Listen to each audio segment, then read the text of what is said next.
ಆತ್ಮೀಯ ಸ್ನೇಹಿತರು, ಮಾಜಿ ಸಚಿವರ ಪ್ರಭಾವಿ ನಾಯಕರಾದ ನಮ್ಮ BC ಪಾಟೀಲ್ರವರ ಅಳಿಯ ಅಥವಾ ಮನೆ ಮಗ ಅಂದರೆ ತಪ್ಪಾಗಲಾರದು.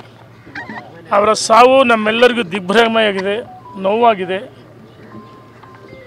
ಅವ್ರ ಮನೆ ಮಗನಾಗಿ ಹಾಗೆ ಹೋಗುಗಳನ್ನು ಎಲ್ಲವೂ ನೋಡ್ತಿದ್ದ. ಇವತ್ತು ಆ ಸಾವಿನ ನೋವು ಬರೆಸ್ತಕ್ಕಂಥ ಶಕ್ತಿ ಭಗವಂತ ಕೊಡಲಿ ಅಂತೇಳಿ ಭಗವಂತನಲ್ಲಿ ಪ್ರಾರ್ಥನೆ ಮಾಡ್ತೇವೆ. ಭಾಳ ಆಘಾತ ಆಗುತ್ತೆ ಸಹಜವಾಗಿ.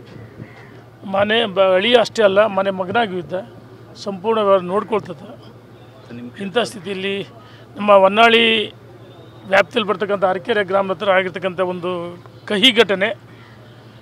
ಹೊನ್ನಾಳಿ ಹಾಸ್ಪಿಟ್ಲಿಗೆ ತೆಗೆದುಕೊಂಡು ಹೋದಂಥ ಸಂದರ್ಭದಲ್ಲಿ ಅಲ್ಲಿ ವೈದ್ಯರು ಶಿವಮೊಗ್ಗ ಕರ್ಕೊಂಡು ಹೋಗ್ಬೇಕಂತ ಸಲಹೆ ಕೊಡಿದ್ರೆ ನಮ್ಮಲ್ಲಿಯ ಆತ್ಮೀಯ ಮುಖಂಡರು ನನಗೆ ಕರೆ ಮಾಡಿ ಹೇಳಿದರು, BC ಪಾಟೀಲ್ ಅಳಿಯ ಅಂತೇಳಿ.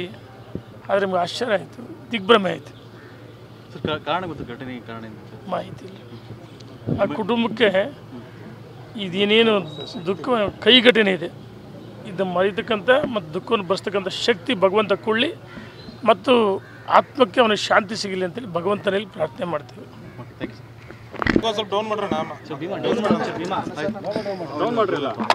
ಆತ್ಮೀಯ ಸ್ನೇಹಿತರು, ಮಾಜಿ ಸಚಿವರ ಪ್ರಭಾವಿ ನಾಯಕರಾದ ನಮ್ಮ BC ಪಾಟೀಲ್ರವರ ಅಳಿಯ ಅಥವಾ ಮನೆ ಮಗ ಅಂದರೆ ತಪ್ಪಾಗಲಾರದು. ಅವರ ಸಾವು ನಮ್ಮೆಲ್ಲರಿಗೂ ದಿಗ್ಭ್ರಮೆಯಾಗಿದೆ, ನೋವಾಗಿದೆ. ಅವ್ರ ಮನೆ ಮಗನಾಗಿ ಹಾಗೆ ಹೋಗುಗಳನ್ನು ಎಲ್ಲವೂ ನೋಡ್ತಿದ್ದ. ಇವತ್ತು ಆ ಸಾವಿನ ನೋವು ಬರೆಸ್ತಕ್ಕಂಥ ಶಕ್ತಿ ಭಗವಂತ ಕೊಡಲಿ ಅಂತೇಳಿ ಭಗವಂತನಲ್ಲಿ ಪ್ರಾರ್ಥನೆ ಮಾಡ್ತೇವೆ. ಭಾಳ ಆಘಾತ ಆಗುತ್ತೆ ಸಹಜವಾಗಿ. ಮನೆ ಅಳಿಯ ಅಷ್ಟೇ ಅಲ್ಲ, ಮನೆ ಮಗನಾಗಿ ಇದ್ದ, ಸಂಪೂರ್ಣ ನೋಡ್ಕೊಳ್ತದೆ. ಇಂಥ ಸ್ಥಿತಿಯಲ್ಲಿ ನಮ್ಮ ಹೊನ್ನಾಳಿ ವ್ಯಾಪ್ತಿಯಲ್ಲಿ ಬರ್ತಕ್ಕಂಥ ಅರಕೆರೆ ಗ್ರಾಮದ ಹತ್ರ ಆಗಿರ್ತಕ್ಕಂಥ ಒಂದು ಕಹಿ ಘಟನೆ.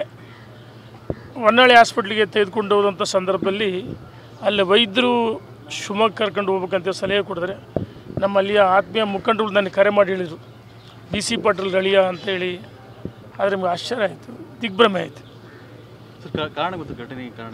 ಮಾಹಿತಿ ಇಲ್ಲ.